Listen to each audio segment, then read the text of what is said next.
22일 새벽 예배에 참여하신 여러분들 주님의 이름으로 환영합니다. 우리들에게 새날을 주신 하나님께 찬양과 영광을 올려드립니다.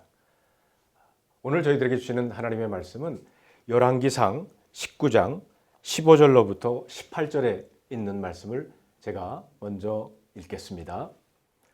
여호와께서 그에게 이르시되 너는 내 길을 돌이켜 광야를 통하여 다메섹에 가서 이르거든 하사엘에게 기름을 부어 아람의 왕이 되게 하고 너는 또 닙시의 아들 예후에게 기름을 부어 이스라엘의 왕이 되게 하고 또 아벨 무홀라 사밧의 아들 엘리야사에게 기름을 부어 너를 대신하여 선지자가 되게 하라.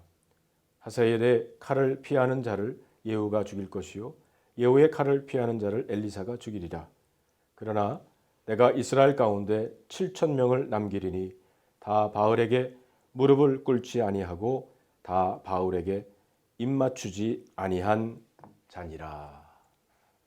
아멘. 18장에서 선지자 엘리야는 바로 갈멜산에서 바알신을 섬기는 선지자 450명과 더불어서 대결해서 대승을 거두는 갈멜산의 영웅이 되었습니다. 아세라 목상을 섬기는 400명의 선지자들까지 덧붙여서 정확하게 말하면 850명의 이방 선지자들과 엘리야 혼자 대결해서 대승을 거둔 셈입니다. 하나님께서는 홀홀하신 하나님만 의지하고 갈멜산에서 결사적으로 기도한 엘리야의 기도를 들으시고 불을 내려주셨습니다. 3년 반 동안 가물었던 대지에 비를 내려달라고 기도하는 엘리야의 기도를 들으시고 비를 내려주셨던 것입니다. 이제 온 이스라엘은 지금까지 학수고대하고 기다렸던 민족적 영웅이 나타난 곳으로 엘리야를 환영하고 추대했습니다.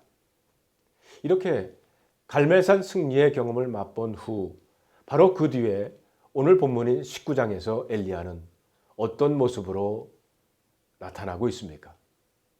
하나님, 살고 싶지 않습니다. 차라리 죽여주십시오. 처절한 실패자의 자학에 가까운 엘리야의 독백을 우리들은 듣게 됩니다. 여러분, 엘리야가 어떻게 그런 큰 승리를 거둔 뒤에 이렇게 쉽게 좌절감에 쌓일 수 있을까요? 그러나 조용히 생각해 보면 우리들의 신앙생활에도 우리가 주님을 위해서 일을 좀 했다고, 내가 주님을 사랑한다, 나는 목회에 성공했다, 이렇게 느끼는 순간 사탄은 우리를 넘어지게 하려고 엄습해 오는 사실을 알아야 한다는 겁니다. 엘리야는 왕후 이세벨의 위협 앞에서 더 이상 견딜 수 없다고 스스로 깨닫고 도망을 칩니다.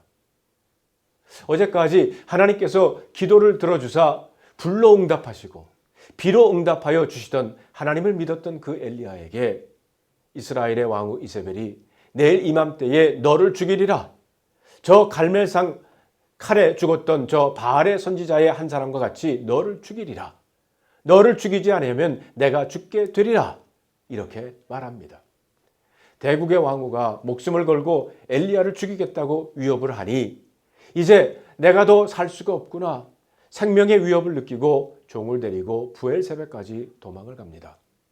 너무 급해서 종을 뒤에 두고 다시 엘리야는 홀로 광야길을 줄곧 달려갑니다. 그러다가 어느 오아시스를 만났어요. 그리고 로뎀나무 아래서 쉬면서 나를 좀 죽여달라고 삶을 포기한 극한 상황에까지 이르게 됩니다. 어젯날 갈멜산에서 대승을 거둔 엘리야답지 않은 그야말로 처절하게 실패한 패장의 비참한 독백입니다. 자, 그러면 하나님께서 엘리야의 위기를 어떻게 회복해 주시는지 다시 본문으로 우리의 눈길을 돌려보십시다. 로뎀나무 밑에서 도망자로서, 실패자로서, 낙심자로서 좌절해 있는 엘리야에게 주님은 천사를 보내사 먼저 안식을 허락하십니다. 좀 쉬어라. 또 물과 떡을 주십니다. 육신의 영양을 공급해 주십니다. 그리고 어루만져 주세요. 격려하시고 내가 혼자가 아니라는 것을 깨우쳐 주십니다. 그리고는 호렙산으로 인도해 주십니다.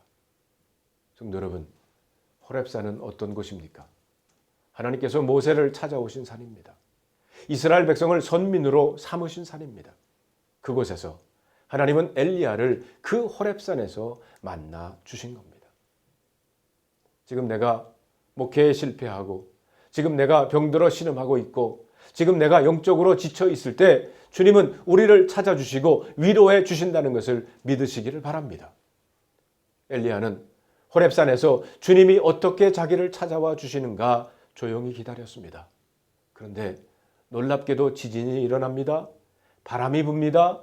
불이 나타납니다. 이런 상황 속에서도 하나님은 나타나지 아니하시고 마지막에 세미한 음성을 통해서 엘리야의 이름을 부르십니다. 엘리야야. 세미한 음성으로 엘리야의 이름을 부르신 하나님은 계속 말씀을 하십니다. 엘리야야, 내가 할 일이 있다. 낙심하지 말아라. 이제라도 다메섹에 가서 내가 세울 이 세상의 왕에게 기름을 부어라. 예후에게 기름을 부어서 이스라엘의 왕이 되게 하라. 그리고 엘리사에게 기름을 부어서 너의 후계자로 삼아라. 엘리야에게 주신 새로운 사명은 하나님의 일에 쓰임받을 사람을 키우라는 것이었습니다. 엘리야는 주님의 음성을 듣고 새로운 사명을 깨닫고 그 길로 호렙산을 떠나 재활의 길을, 하나님의 길을 나서게 된 것입니다. 성도 여러분, 옛날 주의 선지자에게만 위기가 있는 것은 아닙니다. 여러분과 저에게도 이런 위기는 있습니다. 그러나 위기는 결단코 불행한 것으로만 끝나는 것이 아닙니다. 오히려 새로운 사명의 길, 축복의 계기라는 것을 잊지 마시기를 바랍니다. 기도하겠습니다. 하나님, 엘리야처럼 쓰러져 죽고 싶은 그런 심정일 때가 있습니다. 하나님, 로뎀 나무 아래 눕게 하셨던 그 엘리야, 천사를 보내주셔서 만져주셨던 그 엘리야, 지금 그런 하나님의 손길이 필요한 성도들이 있습니다. 만져주시고 쉬게 하시고, 그리고 다시 일어나 하나님께서 주시는 그 새로운 사명을 잘 감당하는 하나님의 백성들 되게 하여 주시옵소서. 예수님의 이름으로 기도합니다. 아멘.